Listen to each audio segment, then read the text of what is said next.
Hello and welcome to this episode of Why Engineering, where we would be having the state focus on the state of Uttarakhand. Today, while we are recording this episode, we also mark the first anniversary of the tragic tragedy which happened last year in the state of Uttarakhand near the holy shrine of Kedarnath, which forced the entire engineering community to think about ways and means of tackling the fury of nature. Today we have with us Professor S.S. Mantha, the Honorable Chairperson of the All India Council for Technical Education, which regulates the bulk of the engineering institutions across the length and breadth of the country. We also have with us Professor K.K. Raina, the Honorable Vice Chancellor of the DIT University, located in the picturesque hills of Mussoorie in the capital city of Dehradun. I welcome you both, sir, to this episode.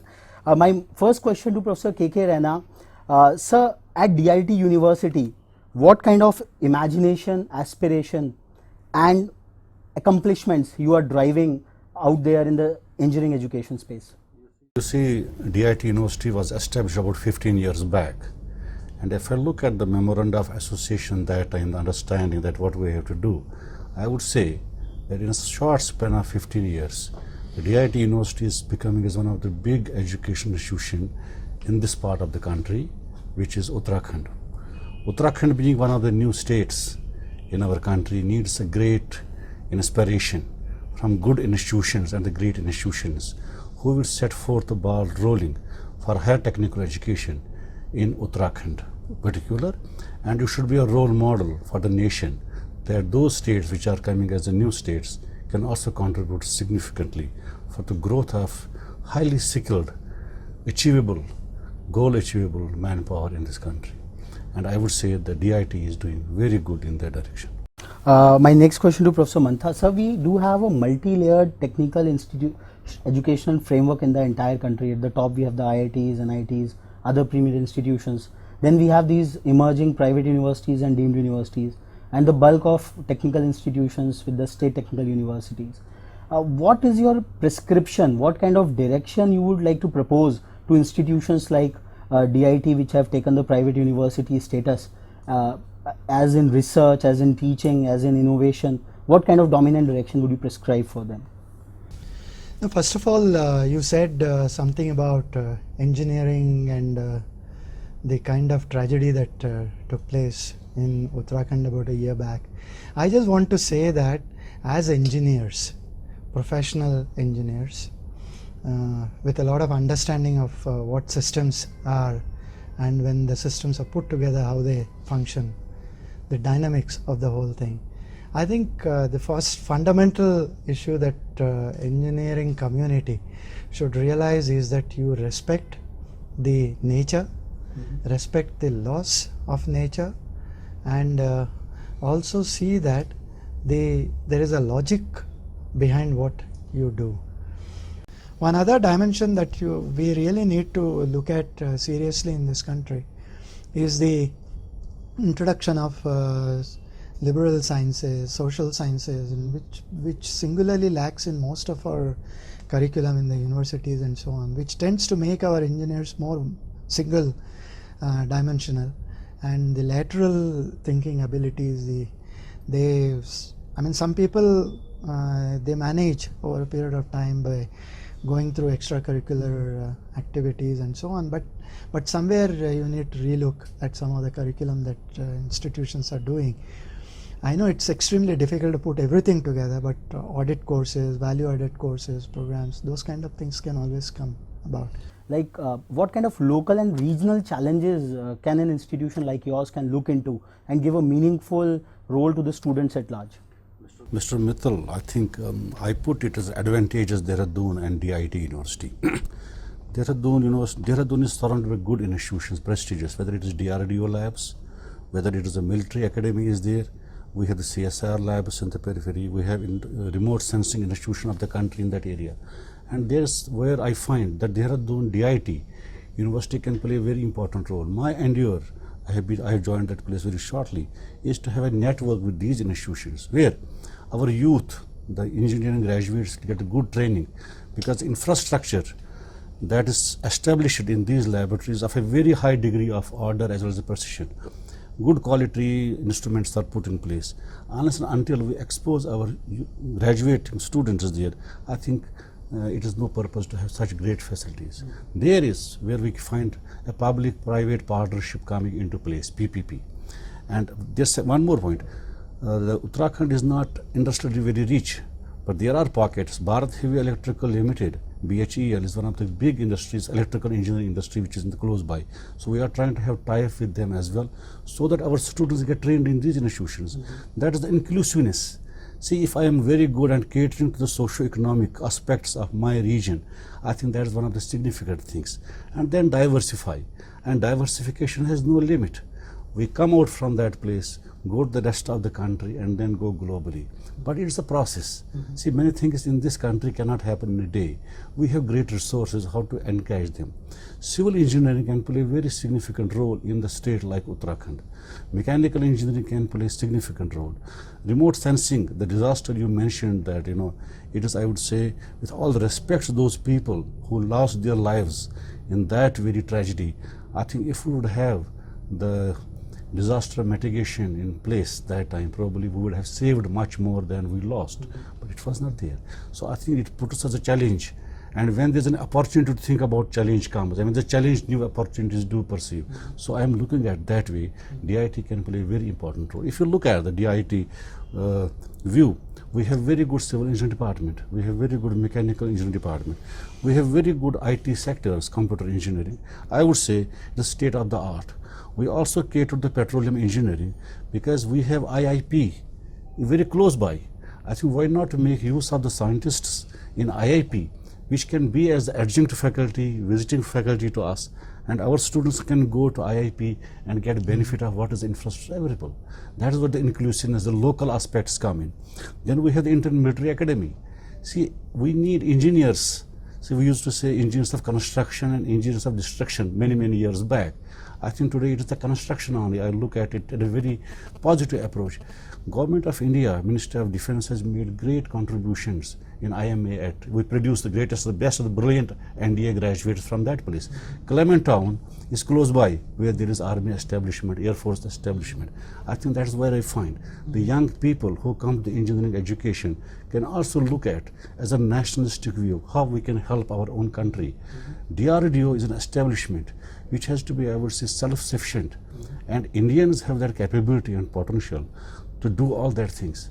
So if Indian diaspora can do much better in NASA and various laboratories in the United States of America, I would say the motherhood comes first. They can contribute significantly. And that is where I find a challenge and opportunity, because if you look at the CERT, we have strengths. Institutions have weaknesses too. Country has weaknesses too, isn't it? How to convert that weakness into greatest of challenges and find opportunities to work with them. That is what is my endeavor to be as a part of the DIT University family and heading and spearheading the institution into the right direction. Do you envisage a policy doctrine in this regard on a national level? As you said that 60% of the AICT framework institutions have the potential in them. Yes, certainly as a concept, as an idea, one can always try that. But before doing that, primarily, all these institutions will need to use technology at a very large scale. For example, they will need to get at massive teacher-assisted learning programs. Like for example, why not use NPTEL content in a large way?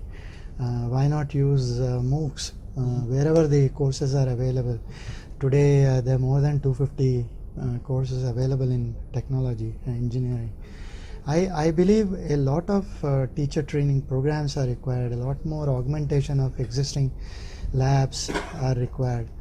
Before going into discussion on layered institutions and their networking, what I believe is there needs to be a cluster arrangement going on to start with. For example, there are at least 10-12 colleges within a radius of 30, 40, 50 kilometers, many places. Why not these colleges come together and share the best practices? Professor Rana, Professor Mantha talked about like the lack of the commitment and the willpower to upend the engineering education space. So on one side of the spectrum, we really do have the academic push of it, where academic excellence will push a lot of things forward.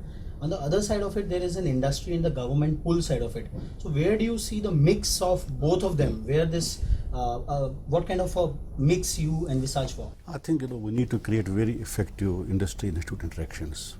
AICT itself had such big programs over the years. MHRD was supporting it, AICT was supporting it. But I think it needs to be more effective. It should not be only in the papers or funding that projects. What comes out of it is also very, very essential.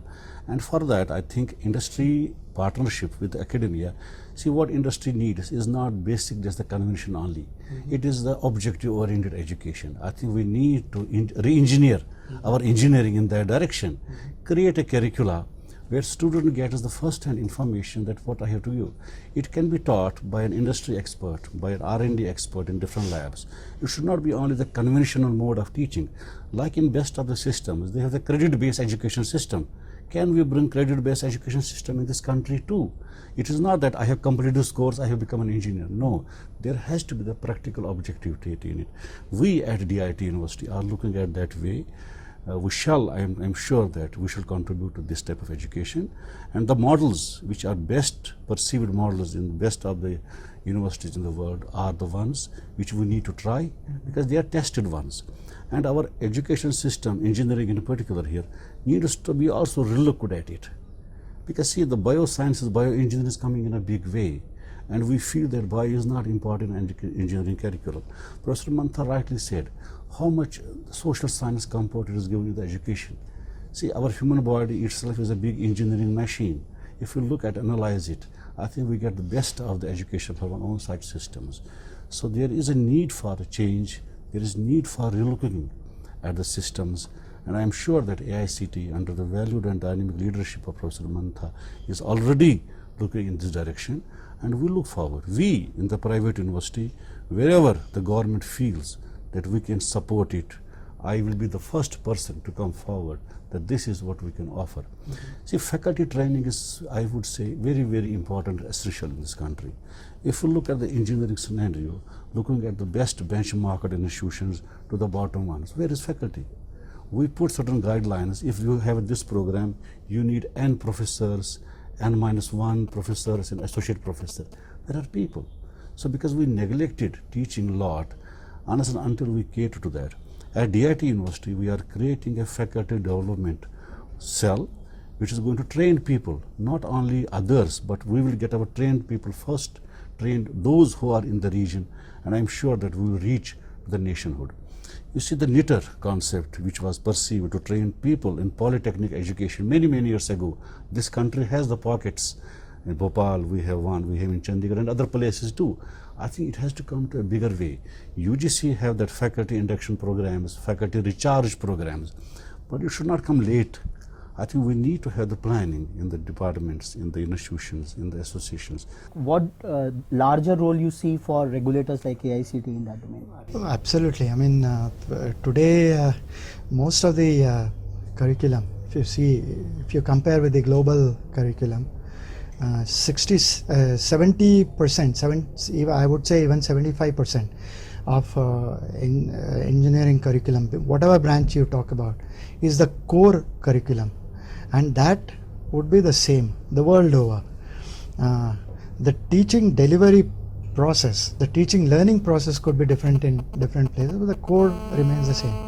What makes different institutions different is that remaining 20%, 20-25%, the way you handle, the way you add new contemporary issues relating to industry, relating to research, relating to development, relating to innovation, and so on. So that's one aspect. Now when you look at the kind of relationship or the interface that you have with the industry, I feel a lot more needs to happen in the future within the engineering education. Today, there are also reports which say 25% employable, 30% employable, all those kind of things.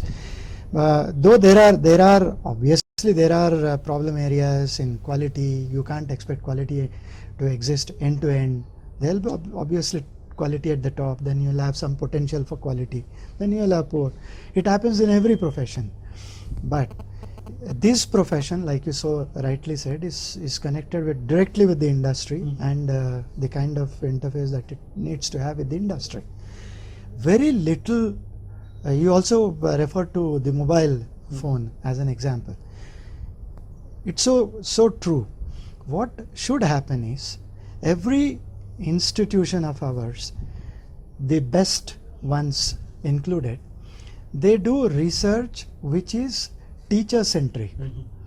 The teacher, the faculty there is interested in a certain area. For example, a certain faculty in mechanical engineering is interested in micro machining. So he keeps doing a lot of good work in that area, publishes papers in that area. But as an institution, the research that is happening in mechanical engineering department, the electrical, the civil, the computers, it's absolutely teacher driven, teacher centric. It's not towards creating anything tangible at the end of the day. So therefore, we need to refocus the whole thing, create Fraunhofer kind of institutions where you have a institution which acts as a lead center, which creates smaller units around it, which are actually the extension arms of the industries, which do research in specific areas. They are all sitting on the same campus with the institution which is playing the lead role. Now you identify institutions outside this space which are good in electrical, you handpick them, which are good in mechanical, which are good in computing, controls and so on. Then you handpick the industries which have those centers on the campus, and you take a product. For example, we have been talking to the EME schools, the defense establishments and so on. They have given 4-5 products like the automated guided vehicle, light combat vehicle, the weapon systems and so on. Now these are products. So very seldom our research aims at creating a product, creating process improvements. They talk about niche area research which is just in a larger sense it adds to value, but it doesn't create products. So therefore, in this Fraunhofer kind of model, you identify, for example, a light combat vehicle. There are all kinds of systems in that. There are electrical, there are mechanical, there are infra, there are civil, there are control, computing, software, everything is there. What kind of plan you envisage out of your vast experience in research yourself for DIT University and for the state of Uttarakhand? What kind of research imaginations and focus areas you think that you can encompass across so that it creates a fantastic employability and a research ecosystem for the students? You see, we need to create the lab environments to the extent that students get motivated to innovate. And for that, our labs have to be well equipped. And there has to be an engineering at that level. I would say in the first year, when a student goes to the workshop, he does not know how to work with a lathe, but in due course of time, he understands it. There are students who are good in thought process, but we have a very large group of people in this country who need to work hand-on. And this hand-on needs to be given to the students at the first level. So for that, there has to be an investment. And I am sure that the government of India, the way they look at it, the way Professor Mantha looks at it, has to also identify institutions in the private sector too, which needs to be nurtured and catered to. There could be the performance parameters which they may put at their levels, and it is our duty to see that we meet those preference objectives, and then they can support us. And there has to be also a kind of a matching between the thought process that come from the government, which we need to look at them very positively. And they have to also listen to the private sector too. I am sure, Mr. Mithil, DIT will play a very significant role in this direction, and we will go hand in gloves with all the regulatory bodies, University Grants Commission, AICTE, MHRD, in meeting the mission of the nation of technology development. Let this be the era of Indian technologies to give to the globe under Professor Mantha's very, very great leadership. So here we come to the close of this episode of Why Engineering. I think there could not have been a better tribute to the natural fury which unleashed in the state of Uttarakhand last year than this episode of Why Engineering, where we saw Professor Mantha, the regulator of the higher technical education in the country, saying that the regulations of nature should be respected and adhered to, something which led to that unprecedented natural fury.